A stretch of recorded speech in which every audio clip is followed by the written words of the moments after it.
তাহলে ভাই কি দিনকাল কিরকম যাচ্ছে তোমার? আমাদের খুব ভালোই যাচ্ছে। কি খাওয়া দাওয়া হয়েছে? হ্যাঁ বল, চুল কাটা হবে? দেও না কয়জন আছে, একটু বস মানে বসো, করে করে দিচ্ছি তোমারে। কালামে কালা হতাশ হইল, হতাশ হইয়া মনের দুঃখে ঘাসেতে শুইল, ঘাসেতে শুইয়া কালা আসমানে তাকাইল। হ্যাঁ হ্যালো, আরে তুই খালি মাথাটা কাইটে কামড়া ফিরবি, সামান্য কাছে করতে পারিস না। सर कह रहे हैं यहाँ पे।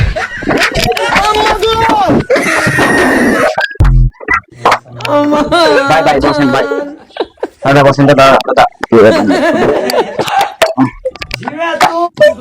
দাদা দাদা কি চুল কাটছেন? তা চুল কাটবো না?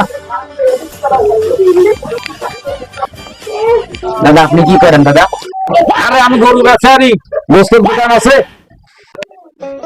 আপনি তো আমার পেটে লাথি মারলেন। সিরিয়াল ভাবছি না, বেটা লাতে মারলাম। আপনি যে বলে কথা বলেন, তা দেখেন আমার লোক একটাও আসেনি হয়ে যেতে।